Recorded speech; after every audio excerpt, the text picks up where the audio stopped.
요즘 가짜들이 여기저기서 기승을 부리고 있습니다. 가짜 뉴스라는 말은 너무도 이젠 익숙한 말이 되어버렸고요. 뭐 상품을 사려고 이렇게 들여다보고 있으면 가짜 리뷰, 가짜 광고 뭐 이런 것들이 굉장히 많아요. 뭐 유튜브에서 그런 거는 뭐 말할 것도 없거니와 우리에게 익숙한 심지어 방송사의 뉴스들에서도 가짜 뉴스를 내보내거나 혹은 가짜 뉴스에 속아서 그 소식을 전하거나 이렇게 하기도 하더라고요. 이런 가짜들은 우리에게 손해를 입힙니다. 가짜 리뷰들은 좋지도 않은 상품을 사게 만들고요. 가짜 광고는 필요 없는 상품을 사게 만듭니다. 가짜 뉴스는 사회에 대해 제대로 된 판단을 할 수 없게 만듭니다. 이처럼 가짜들은 우리의 삶에 안 좋은 영향을 끼치죠. 그리고 이런 가짜에는 가짜 믿음도 있습니다. 다른 가짜들은 속으면 약간의 손해를 볼 뿐입니다. 하지만 이 가짜 믿음은 우리에게 영원한 손해, 아니 손해라는 말로는 표현할 수 없죠. 손해라는 건 내가 가진 걸 잃어버리는 거니까 이 가짜 믿음은 우리를 영원한 고통 속에 빠져들게 만듭니다. 안타깝게도 이 가짜 뉴스, 가짜 리뷰 이런 것들이 판을 치는 것만큼이나 가짜 믿음에 대한 유혹이 우리 주변에 너무도 흔합니다. 그러니 우리는 진짜와 가짜를 구별할 줄 알아야 합니다. 그래야 하나님께서 약속하신 참된 생명, 영원한 생명을 얻을 수 있습니다. 평생을 교회를 다녔는데 정작 천국에 들어가지 못하고 영생을 얻을 수 없다면 그거야말로 헛수고를 한 거죠.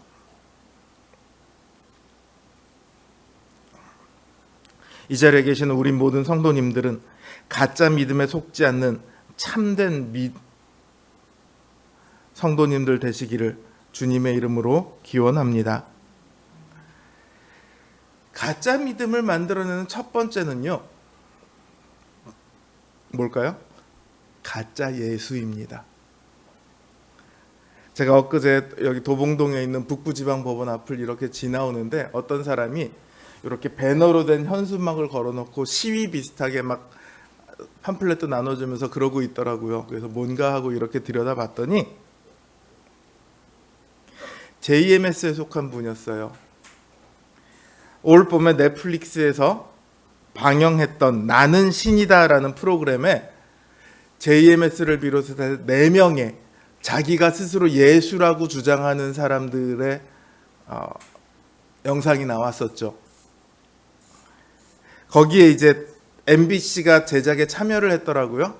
그래서 이 사람이 현수막을 걸어놓고 MBC를 처벌하라 뭐 이렇게 주장을 하면서 거기 있더라고요. 보면서 왜 넷플릭스는 처벌하라고 하지 않고 MBC만 처벌하라고 할까 뭐 그 생각도 들기도 했고, 또 한편으로는 저분은 정말 그 프로그램을 봤을까? 그 프로그램을 봤으면서도 나왔을까? 이런 궁금증도 사실 들기는 했었어요. 우리나라에요, 2020년도 한겨레 신문사에서 조사를 했는데 한국에 자칭 하나님이 20명, 자칭 예수님이 50여 명이 있다고 합니다. 이 중에는 우리가 알만한 이단들도 있고요, 생전 들어보지 못한 사람들도 있죠. 그런데 이런 가짜 하나님, 가짜 예수를 믿는 사람들의 수가 굉장히 많습니다. 정확한 통계를 내지는 못하지만 작게는 수십만, 많게는 약 200만 조금 못 미치는 정도까지 될 거다, 이런 추정들이 있어요. 정확하게는 통계가 나오지 않아요. 근데 한국의 지금 기독교 인구가 얼마 정도냐면 실질 그 기독교 인구는 800만이 채 안 될 거라고 얘기해요. 그 중에는 이 이단들의 수도 포함되어 있는 거예요. 가짜 하나님, 가짜 예수를 믿는 사람들도. 그러니까 비율로 따지면 굉장히 많은 비율인 거죠, 사실은.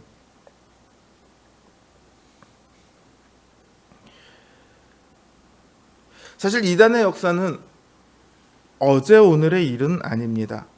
사도행전 5장 36절 37절을 보면 가말리엘이 이야기를 할 때 드다라는 사람과 갈릴리의 유다라는 사람이 메시아라고 해서 사람들이 많이 따랐으나 결국은 죽임을 당하고 다들 흩어졌다, 이런 말을 하는 걸 볼 수 있어요. 당장 여기도 두 사람의 이름이 나오지만 학자들은 예수님 당시에 굉장히 많은 자칭 메시아가 있었다고 그래요. 정확하게 몇 명인지를 공언하지는 못하지만 굉장히 많았다는 것에는 다들 동의합니다. 자, 오늘 예수님들을 따라다니는 제자들 사이에 의문이 일어났어요. 예수님께서 자신을 하늘에서 내려온 떡이라고 하시며 자신의 살과 피를 먹고 마시는 자라야 영생을 얻을 수 있다, 이렇게 이야기를 하니까 이걸 이해하지 못합니다. 자기들끼리 이게 무슨 얘기야? 너 무슨 얘기인지 알아? 모르겠는데 저 무슨 얘기지? 막 자기들끼리 수근수근 거리고 있어요.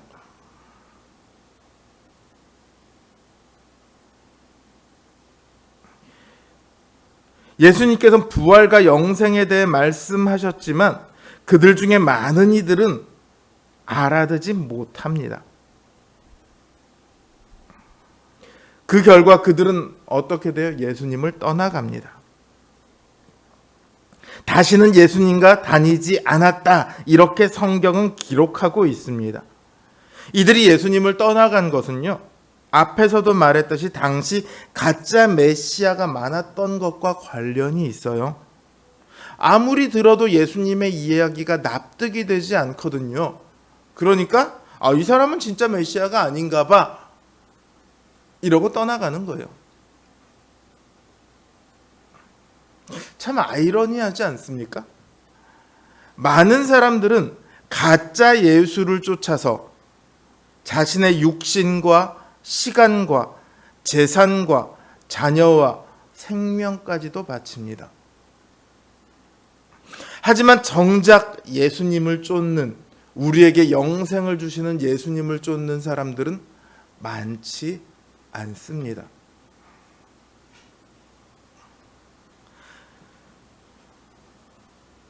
베드로는 주는 하나님의 거룩하신 자이신 줄을 믿고 알았노라고 대답합니다.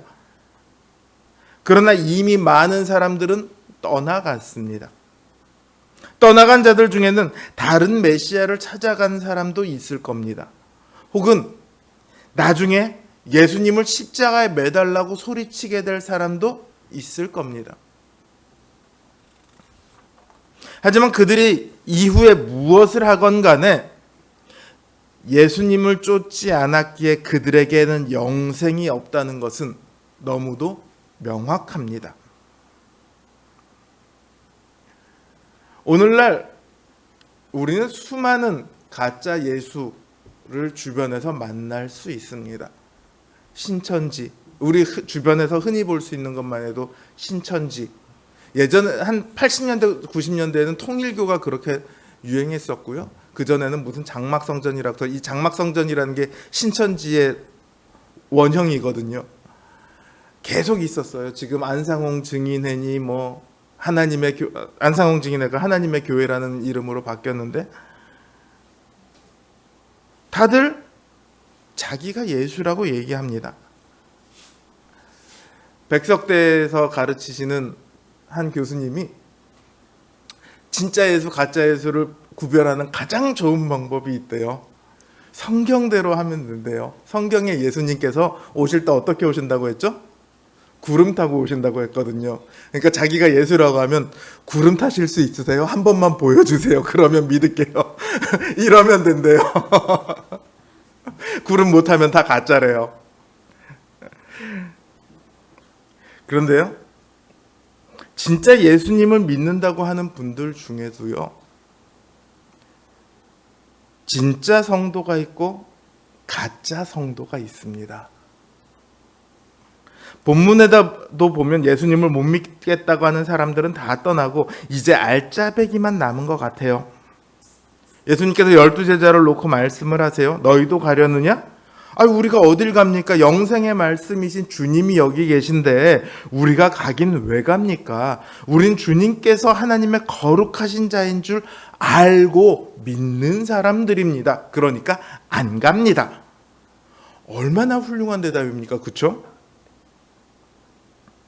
그런데 주님께서는 내가 너희 12를 택하지 않았느냐? 내가 너희를 왜 모르겠느냐? 하지만 너희 모두가 다 진짜는 아니다. 너희 중에 하나는 마귀에 속한 자다. 이렇게 말씀을 하세요. 이게 얼마나 무서운 말입니까?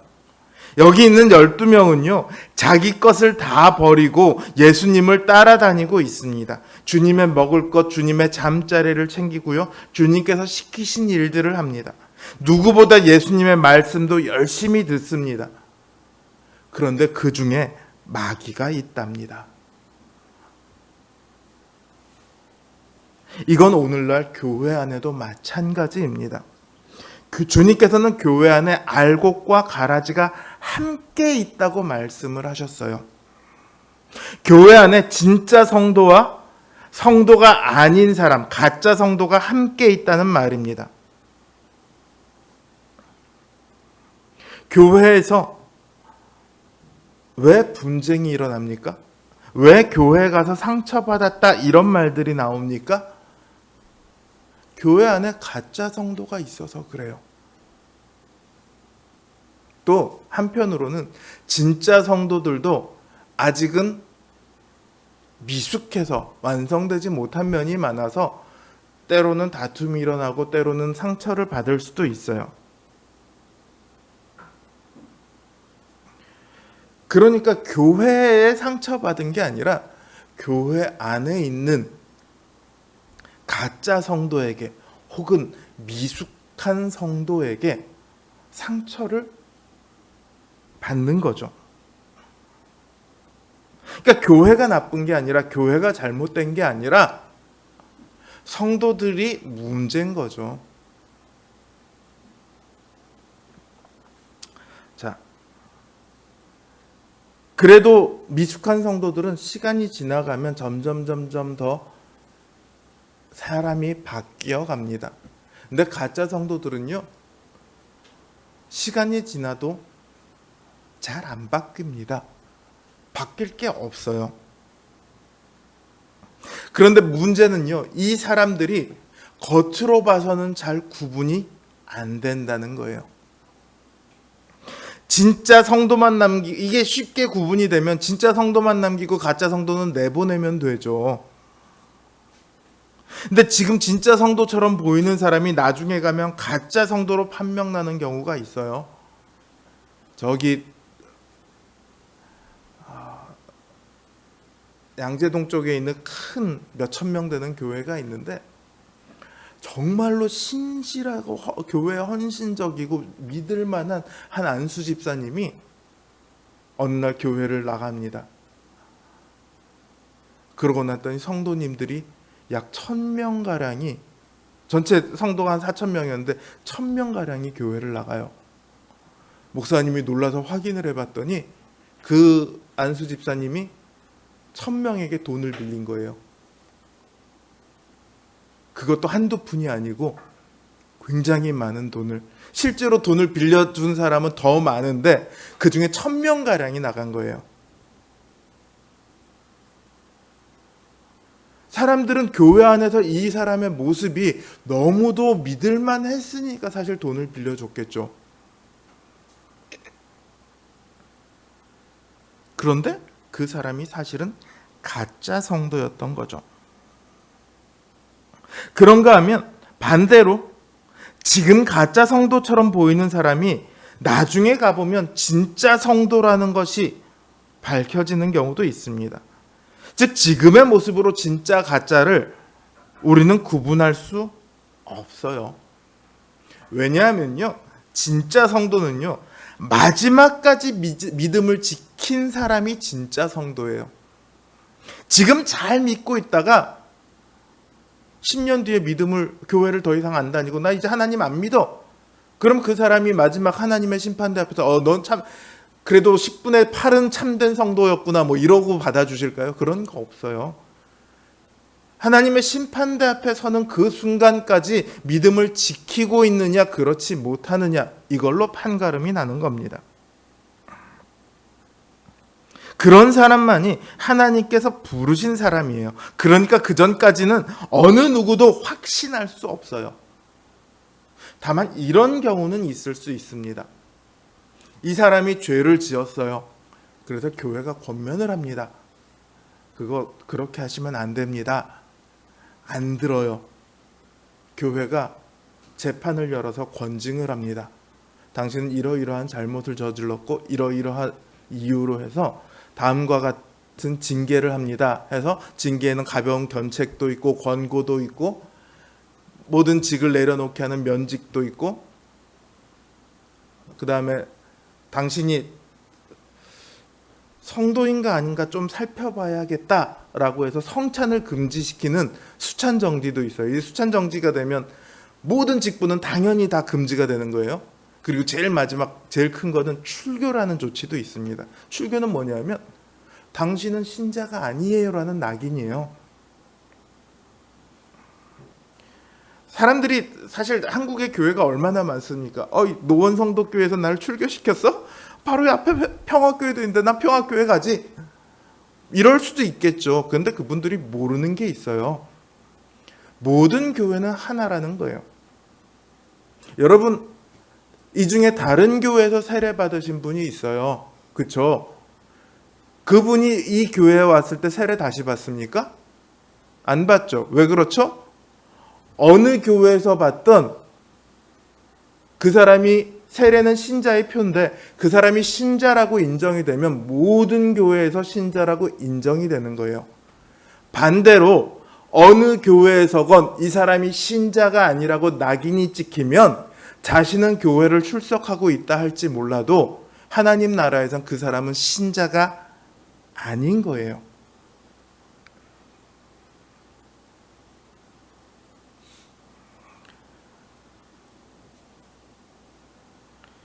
이 땅의 모든 교회는 하나라서 그래요.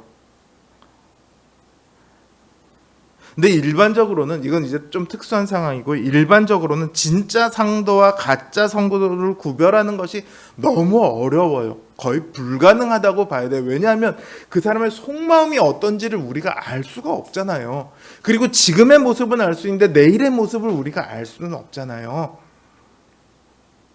그러니까 거의 불가능하죠. 그런데요, 다른 사람들은 다 불가능한데요, 자기 자신만은 알 수가 있어요. 내가 진짜 신자인지 가짜 신자인지, 내가 진짜 성도인지 가짜 성도인지 자기 자신만은 알 수 있어요. 왜? 내 마음을 나는 알잖아요. 내가 지금 하나님을 믿고 있는지 아닌지 나는 알 수 있잖아요. 내가 진짜 성도인지 아닌지를 구별하는 가장 좋은 방법은요, 내 생에 가장 중요한 것이 무엇인지를 보는 거예요. 어떤 사람은 건강이 제일 중요할 거고, 어떤 사람은 성공이 제일 중요할 거고, 어떤 사람은 돈이 제일 중요할 거고, 어떤 사람은 사랑이 제일 중요할 거고, 각자가 중요한 것이 다르겠죠. 하지만 신자에게 있어서는요, 하나님이, 예수님이 가장 중요합니다. 이렇게 말하니까 어떤 분들은 예수님이 1번, 건강이 2번, 돈이 3번 이렇게 순위를 이렇게 먹이더라고요. 어떤 면에서는 맞습니다. 우선순위가 명확해야 되죠. 그런데 이거는 단순히 어떤 게 순번이 먼저냐가 아니에요.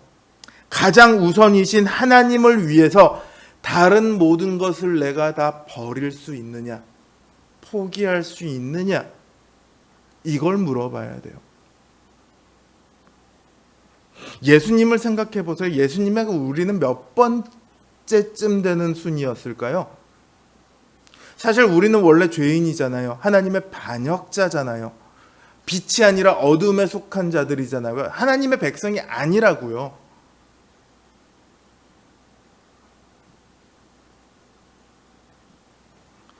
오늘날 얘기로 따지면 누구에 제일 가깝냐면 전범, 전쟁 범죄자들, 적국의 전범들에 가장 가까운 거예요. 그러니 우선순위에 들어가면 안 되죠. 그런데 예수님은 우리를 1번으로 삼아주셨어요. 그리고 우리를 위해서 다른 모든 것을 다 버리셨어요. 그 하늘의 보좌와 하늘의 영광과 그 모든 것을 다 버리시고 우리를 위해 죽으셨어요.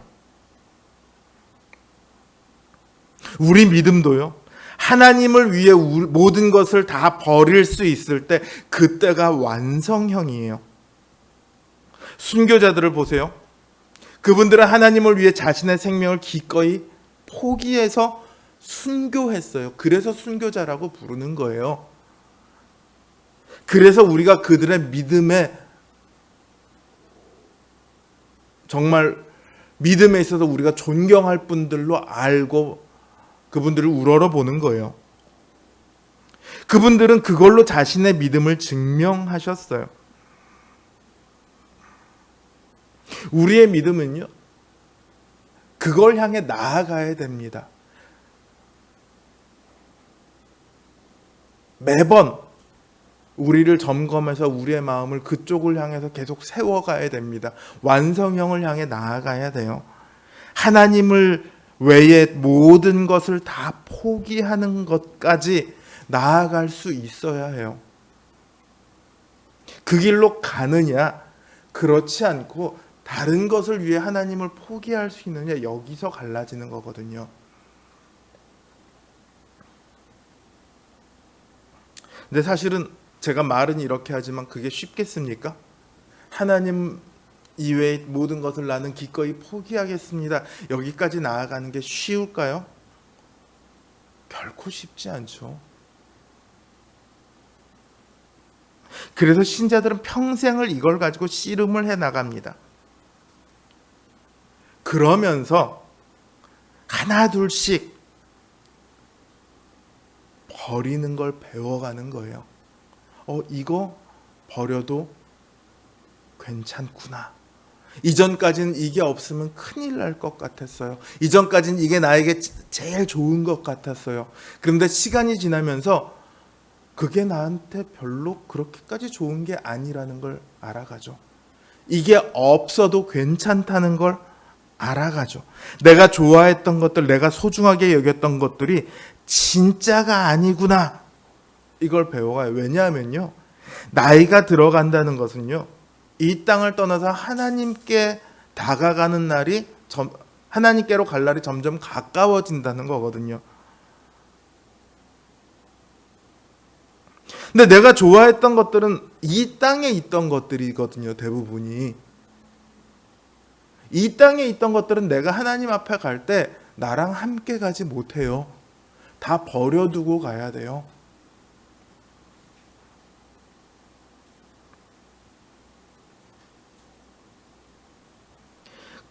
이 땅에 있는 것들이 나를 행복하게 할 줄 알았는데 사실은 끝이 있는 것, 허무하게 끝나는 것, 언젠가는 버려야 하는 것이라는 것을 배우는 거죠. 그렇게 내 인생의 진짜와 가짜를 구별해 가는 거예요. 그래서 그걸 우리가 믿음이 깊어진다, 이렇게 얘기를 하는 거죠. 진짜 신자다워지는 거죠.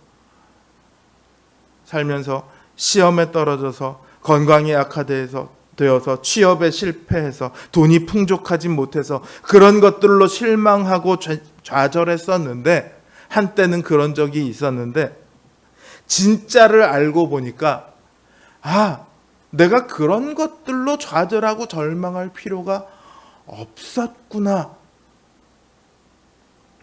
이렇게 되는 거예요. 그런 것들이 없으면 큰일 날 줄 알았는데 오히려 그런 것들이 없을 때에야 비로소 하나님께서 나를 돌보시는, 나를 채우시는 그 손길을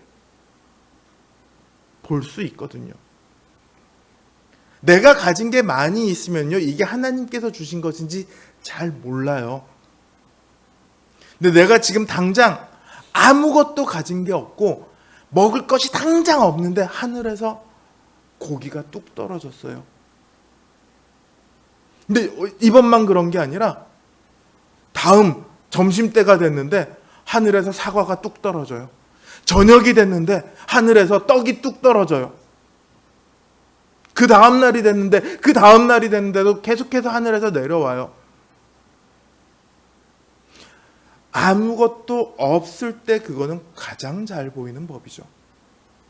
오히려 많으면 많을수록 더 보기가 힘들어집니다.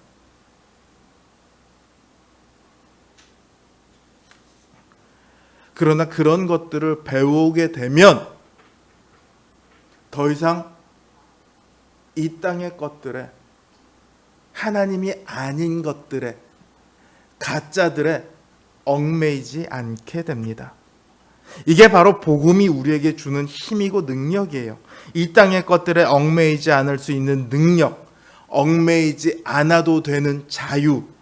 그래서 복음은 자유입니다. 이게 신자에게 주어지는 거예요.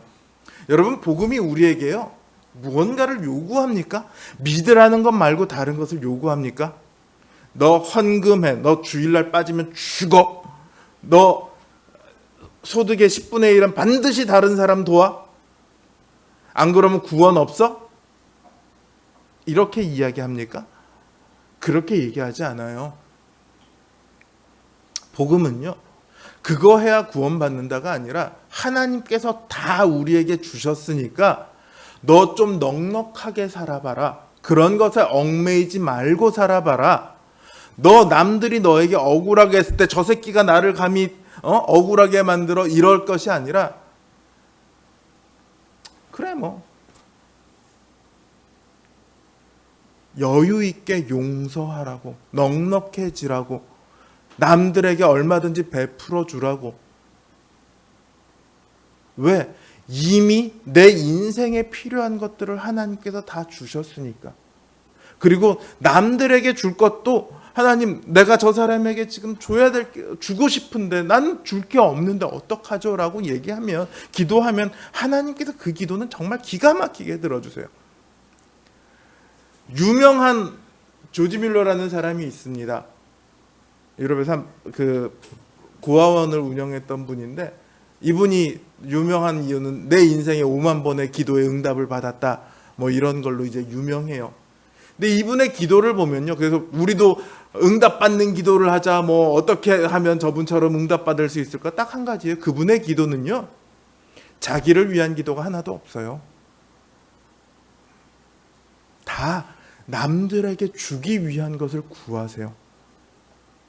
주님께서도 얘기하셨거든요. 너희는 서로 사랑하라 하시면서 너희에게 필요한 모든 것을 하나님께 구하라. 그러면 너희에게 다 더해 주실 거다. 어떤 거를요? 사랑하는 데 필요한 모든 것들.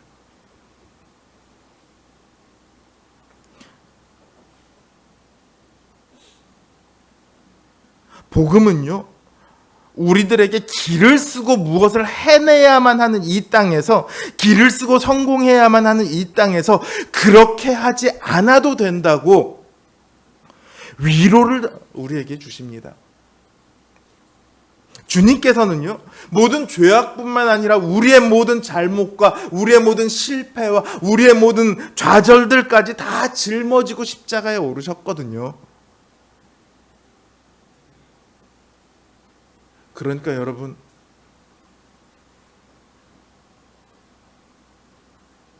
지금 상황을 두고 나 어떡하지? 좌절하지 마세요. 상황이 암담해 보여도 그걸로 절망하지 마세요. 지금의 오늘 한결이 친구도 왔는데, 이 아이들이 대학을 가고 혹은 사회에 나가서 취업을 할 때가 되면 어떤 직종을 가져야 할까요? 어떤 직종이 유망한 직종일까요? 아무도 몰라요. 5년 주기로 사회는 굉장히 급격하게 변화되고 있어요. 10년 후에 어떤 일이 유망할지 어떻게 합니까?